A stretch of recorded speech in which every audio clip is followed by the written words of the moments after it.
আহান, তুমি যদি চাও আমাদের সঙ্গে যেতে পারো। হ্যাঁ, আমিও সেটাই বলছিলাম। আমি গাড়ি বুক করে এসেছি আহান, ক্যাব ডাকার কোনো দরকার নেই। গাড়িতে যথেষ্ট জায়গা আছে, তুমি ইচ্ছে করলেই যেতে পারো। আর তুমি গেলে তোমার বাড়ির গুরুজনদের মনে এটুকু অন্তত শান্তি থাকবে যে শুধু অঙ্কুরের শাশুড়ি নয়, অঙ্কুরের ভাইও অঙ্কুরের সঙ্গে ডাক্তার দেখাতে গিয়েছিল।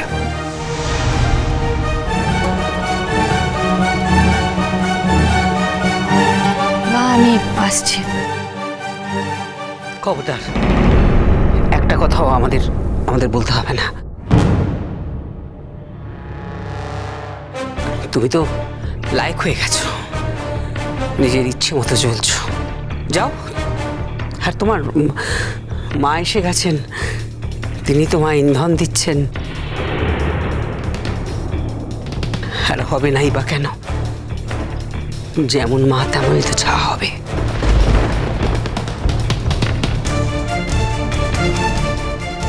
আমার মা যখন থেকে এসেছে তোমরা অনেক রকমের কথা বলছো। তোমাদেরকে এর আগেও বলেছি আমার মাকে নিয়ে কোনো কথা বলবে না। আমাকে আশীর্বাদ দিও, মা যেমন আমিও যেন তেমন হতে পারি। সেটা হলে বুঝবো যে আমার হাজার জন্মের তপস্যার ফল।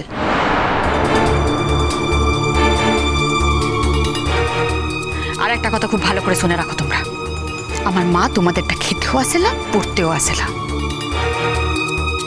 তাই যতদিন আমি এই বাড়িতে আছি আমার মা দরকারে অদরকারে যখন ইচ্ছা এখানে আসবে, আর তোমরা কেউ কিচ্ছু বলতে পারবে না।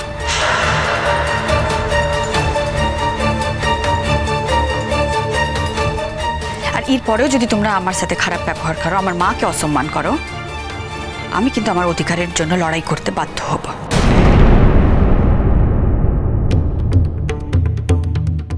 আর সেই লড়াইটা শুধু ঘরের মধ্যে আটকে থাকবে না, থানা পুলিশ হবে।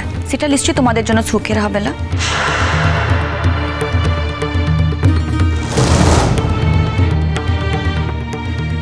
আমি তোমাদের ভালো চাই, তোমাদের মধ্যে একজন হয়ে থাকতে চাই। আমাকে দূরে ঠেলে দিয়ে আমার মাকে অসম্মান করে আমার মাথাটা গরম করো না। আমার মায়ের মর্যাদায় যদি আঘাত লাগে আমি কিন্তু তোমাদের কাউকে ছেড়ে দেবো না। আর এই কথাটা আজকে আমি রাঙা বাবুর সামনে বললাম, এই কথাটা তোমরা সবাই মনে রেখো।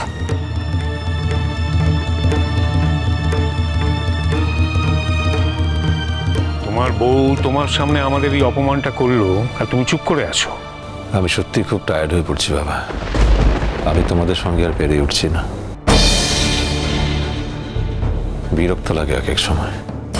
ভেবে দেখো তো নিজেই, তোমরা যা যা করছো সেগুলো কি ঠিক করছো?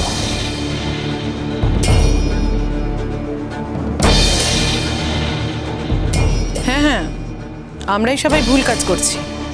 ঠিক করছে তোমার বউ আর তোমার শাশুড়ি।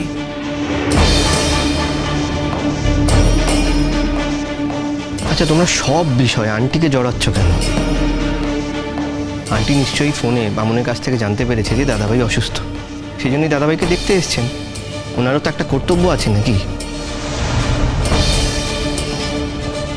উনি যদি এখানে এসে দেখেন যে দাদাভাই বাড়ির কারোর সঙ্গে না গিয়ে নিজের বন্ধুর সঙ্গে ডাক্তারের কাছে যাচ্ছে, সেক্ষেত্রে ওনার একটা দায়িত্ববোধ কাজ করে বই কি।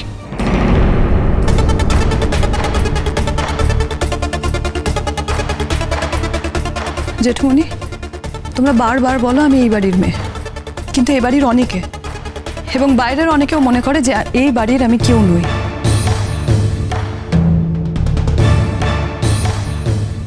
প্লিজ জেঠমণি, নেক্সট টাইম এই কথাগুলো বলার আগে একটু ভেবে বলো।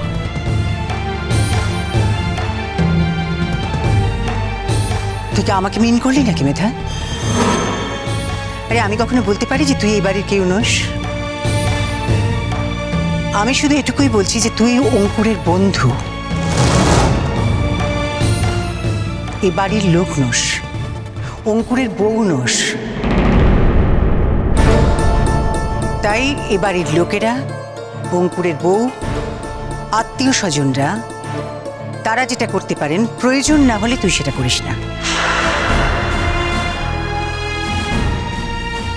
শোন মেধা, আমি তোর মাসি, তোর কোনো ভুল দেখলে কিন্তু আমি এভাবেই বলবো।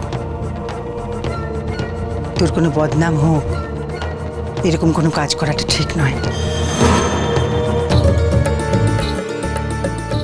হ্যাঁ, বদনামের কথা বলছেন আপনি?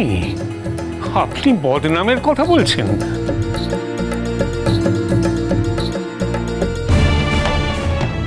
আপনি আমার জীবনের কি জানেন? কতটুকু জানেন? একটা আধপাতা লেখা পড়ে বুঝে গেলেন আমি ঠিক কেমন মানুষ? এত সহজ নাকি মানুষ চেনা?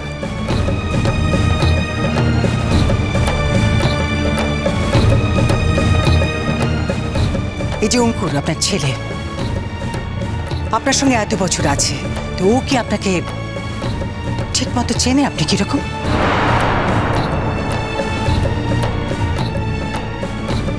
যদি তাই চিনতো তাহলে পদে পদে ও আপনাদের কথা এত অবাক হচ্ছে কেন? এত অবাক তো হওয়ার কথা নয়।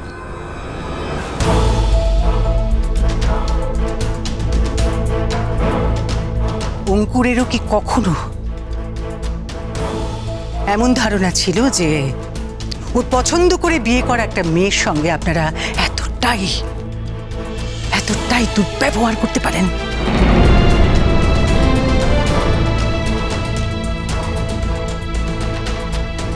তাই এসব কথা বলবেন না। আগে মানুষকে মানুষের মর্যাদা দিতে শিখুন। আগে বাড়ির বউকে বাড়ির বউয়ের মর্যাদা দিন, তারপর আপনার সঙ্গে কথা হবে।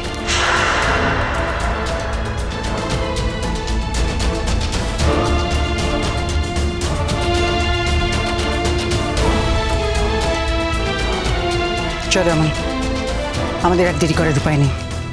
এসো। বাবু,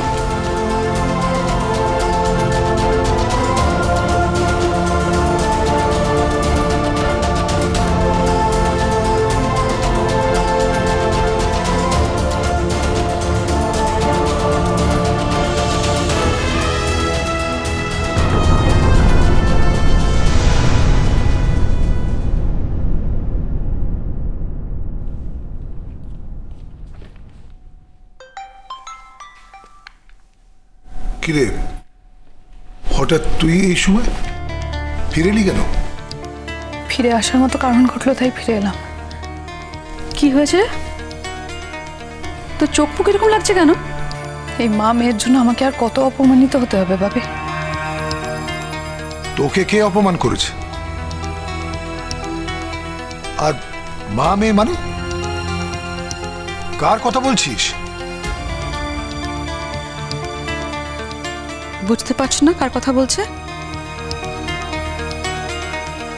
আমন আর গুলুদির কথা বলছে। না না, আমি এটা বুঝতে পারছি না, হঠাৎ এর মধ্যে গুলো পিকচারে আসছে কিভাবে? গুলু মাসি আজকে অঙ্কুরের বাড়িতে এসেছিল। অঙ্কুরের খুব জ্বর। প্রথম দিন যেদিন জ্বর আসে আমি একজন ভালো ডাক্তারের অ্যাপয়েন্টমেন্ট নিই, ভেবেছিলাম ওকে নিয়ে যাব। কিন্তু আমন এসে বলে যে না, অঙ্কুর ভালো ডাক্তারের কাছে যাবে না, ওই পাড়ার হাতুড়ে ডাক্তারের কাছে নিয়ে যাবে। তো নিয়ে যায়, কিন্তু তাতে তো কোনো লাভ হয় না। আজকে গিয়ে আমি যখন দেখি যে অঙ্কুরের জ্বর আরও বেড়েছে, আমি তখন ওকে বললাম যে না, তুই আমার সাথে চল, একটা ভালো ডাক্তারের কাছে তোকে নিয়ে যাই। আমি নিয়ে যাচ্ছিলাম, তখন হঠাৎ গুলু মাসি চলে আসে। এসে আমাকে যা অপমান করলো না, আমি তোমাদের কি বলি। অপমান করলো মানে? আমাকে কি কথা শুনিয়ে অপমান করেছে, তার জন্য আমি তোমার কাছে নালিশ করতে আসিনি ভাবি। আমাকে যদি কেউ অপমান করে, কথা শোনায়, আমি যে তার জবাব দিতে পারি সেটাই বোঝাতে গেছিলাম আমি গুলু মাসিকে। আর তখনই গুলু মাসির কাছে আমি শুনলাম এক অদ্ভুত কথা। কি কি বলেছে গুলুদি? গুলু মাসি কি বলেছে জানো? গুলু মাসি বলেছে যে আমার নিন্দে হবে। আমি যদি অঙ্কুরের বউ থাকতে, ফ্যামিলি থাকতে ওকে এইভাবে ডাক্তারের কাছে নিয়ে যাই, তাহলে নাকি আমার নিন্দে হবে, সবাই নিন্দে করবে। তো আমিও বলে দিয়েছি গুলু মাসিকে যে লোকে তো তোমারও নিন্দে করে, তুমি তো সব কথা পরিষ্কার করে বলো না, তখন তো লোকে নিন্দে করে তোমার। তখন গুলু মাসি আমাকে কি বললো জানো? আমাকে মোক্ষম কথাটা বললো। আমাকে বললো গুলু মাসি যদি বলে দেয় আমনের বাবাকে তাহলে নাকি অনেকের ইমারত নষ্ট হয়ে যাবে, ধ্বংস হয়ে যাবে। ভাবি, আমি শুধু একটা কথাই জানতে চাই, আমনের সম্পর্কে এই গল্পটা যদি আমরা জানতে পারি তাহলে আমরা কেন শকড হব, আমাদের কেন অসুবিধা হবে? আমি কি করে বলবো বলো? আমার কাছে এটার কোনো এক্সপ্লেনেশন নেই। উল্টো তুই তো আমাকে চার্জ করছিস, আমি এটা বুঝতে পারছি না। আমাকে একটা কথা স্পষ্টভাবে বলতো, তুই বা ওই বাড়িতে যাস কেন? যারা তোর এত বড় ক্ষতি করেছে তাদের সাথে তুই যোগাযোগ রাখিস কেন? কই আমরা তো রাখি না। কেন যাস তুই এই বাড়িতে? আমন অঙ্কুরের জীবনে আসার অনেকদিন আগে থেকে অঙ্কুরকে আমি চিনি। হ্যাঁ, এটা ঠিক যে অঙ্কুর আমাকে বিয়ের দিন বসিয়ে রেখে আমনকে বিয়ে করেছে, আমাকে ডিচ করেছে, কিন্তু আমাদের ব্যবসাটা একসাথে। রাখ তো তোর ব্যবসা, ব্যবসা ব্যবসা ব্যবসা। এমন কি রোজগার করিস তুই সেই ব্যবসায়? তুমি ওই ব্যবসা থেকে যা আয় করো, আমি তোমাকে মান্থ-এন্ডে তাই টাকা দেবো। তুমি আমার কোম্পানির বোর্ড অফ ডিরেক্টরসে একজন ডিরেক্টর হয়ে যাও, আমার কোম্পানিতে চলে এসো, 1 মাস মাইনে আমি তোকে দেবো। আমার নিজের লোক লাগবে আমার কাজে, তুই আমার কোম্পানি জয়েন কর মা, তোকে আর ওখানে যেতে হবে না। ভাবি, আমি ওখানে টাকা রোজগার করতে যাই না, সেটা বোধহয় আমি আগেও বলেছি। আর কোনো কারণেই তোমার সেখানে যাওয়ার দরকার নেই মেধা। আচ্ছা, যেখানে গিয়ে তোমার মানসিক চাপ তৈরি হচ্ছে সেখানে তুমি যেতে যাবে কেন? পৃথিবীতে সবাই আমাকে পায়ের তলায় পিষে দিয়ে চলে যাবে, সেটা তো আমি মেনে নেব না। আমি তো তোমাদেরকে আগেও বলেছি আমি ওখানে কেন যাই। ওখানে আমি যাই কারণ আমার একটা হিসেব আছে, যতদিন আমার সেই হিসেবটা থাকবে আমি সেখানে যাব, যেদিন আমার হিসেব মিটে যাবে আমি আর যাব না। হিসেবটা কি আমি তো সেটাই বুঝতে পারছি না। অপমানের জবাব, অপমানের হিসেব। কি করে তুমি সেই অপমানের জবাব দেবে মেধা? যে অপমান তোমার হয়েছে সেটা তো হয়েই গেছে।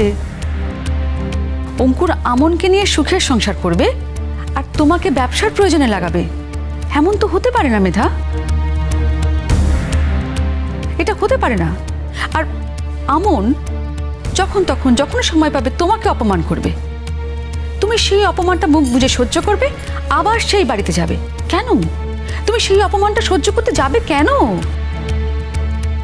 তোমার কি নিজের মান সম্মান বলে কিচ্ছু নেই মেধা? আমার ব্যাপারটা আমার উপর ছেড়ে দাও না মা, যথেষ্ট বয়স হয়েছে আমার, আমি কেন কোথায় কখন যাই আমার কাছে পুরো ব্যাপারটা খুব ক্লিয়ার। কিন্তু গুলু মাসি কেন এই কথাগুলো বললো, এই জবাবটা আমি তোমাদের কাছে চাই। সেই কথার উত্তর তুমি তোমার বাবাকেই জিজ্ঞাসা করো।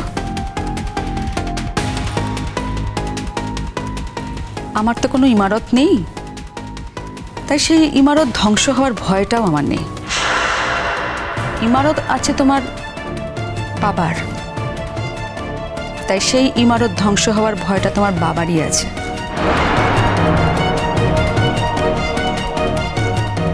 আর গুলু মাসি কি এমন কথা বললে তোমার বাবার ইমারত ধ্বংস হয়ে যাবে, সেটা তো তোমার বাবাই বলতে পারে। তাই বাবাকে জিজ্ঞেস করো। আমাকে করবে ও ধ্বংস, আমার ইমারতের একটা ইট ওর নাড়াতে পারবে না। বড় বড় কথা, হুমকি দেয়া, যাতে মানুষ সবটা ভুলে যায়। কি এমন করেছি বা কি এমন দোষ দিচ্ছে সে? এমন কি মহৎ কাজ করেছে?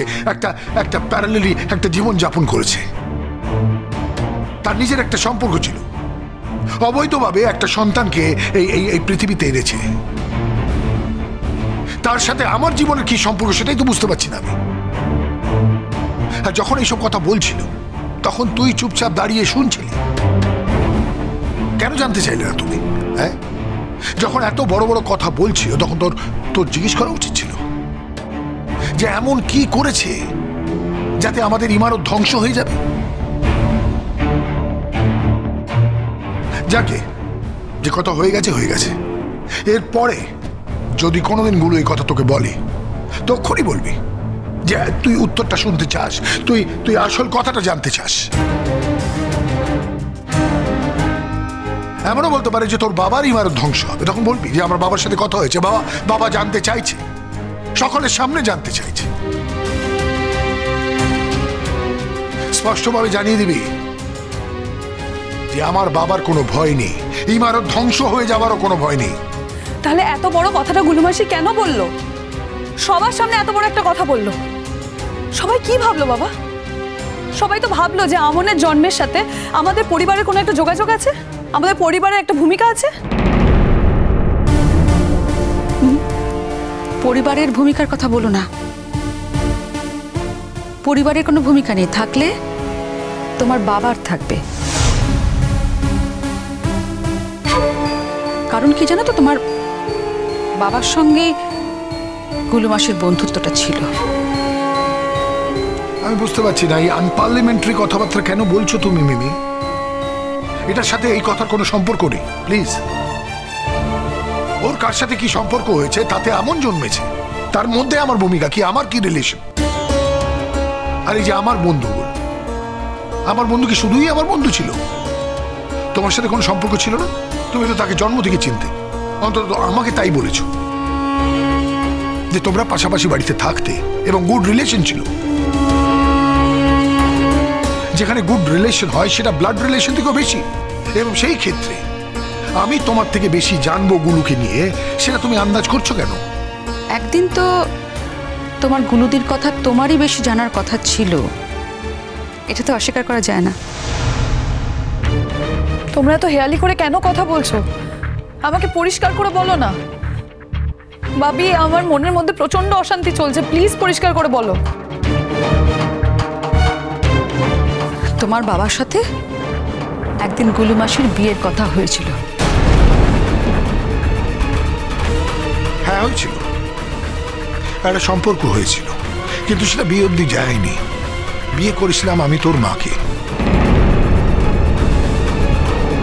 আর সেটা দুজনের ইচ্ছেতেই হয়েছিল, দুজনের কনসেন্ট ছিল। তোর মনে আর কোনো প্রশ্ন আছে কি? না, আজই স্পষ্টভাবে আমাকে জিজ্ঞেস করে নে। বাবি, তুমি প্লিজ আমাকে পরিষ্কার করে বলো, এই আমনের জন্ম নিয়ে যে রহস্যটা আছে তার সাথে কি তুমি কোনোভাবে জড়িত? কারণ তুমি যদি জড়িত থাকো বাবি, তাহলে এই পৃথিবীতে বেঁচে থাকার কোনো খড়কুটোই থাকবে না আমার।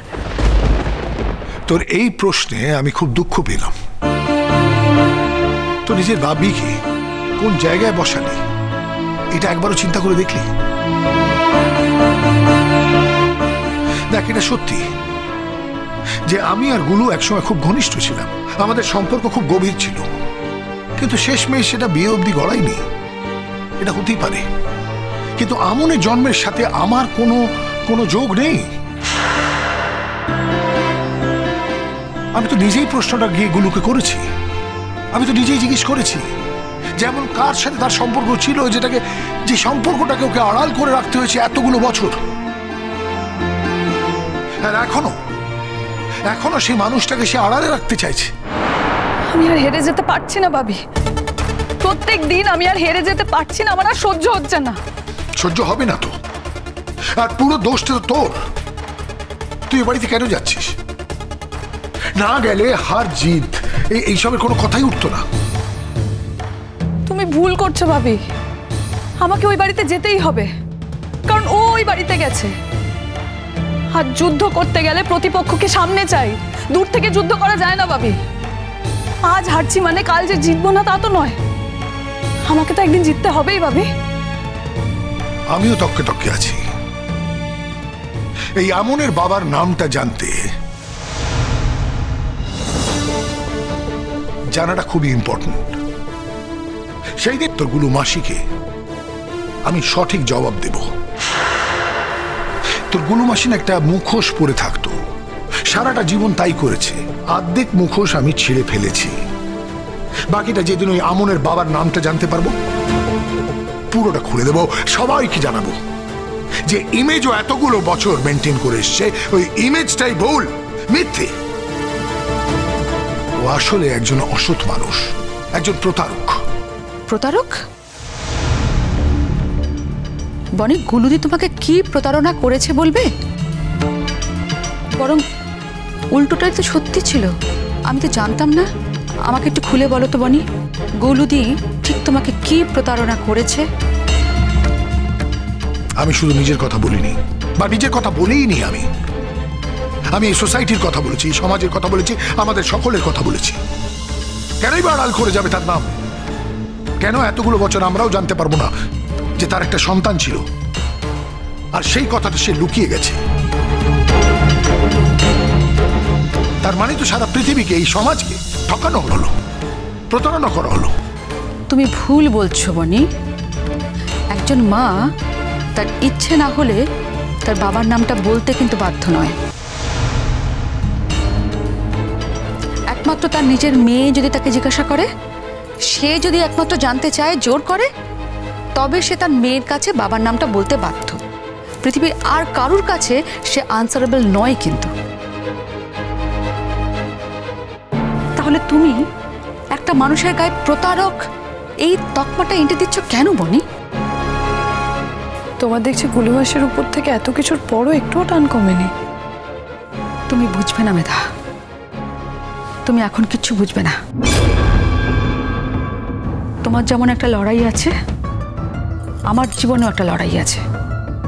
সেটা গুলুমাসির সঙ্গে নয়, আমার লড়াইটা তোমার বাবার সাথে।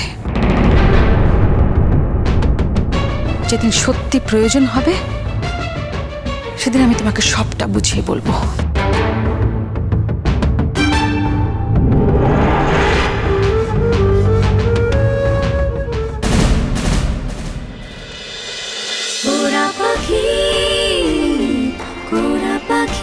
চলো চলো চলো চলো চলো পাল্টাই।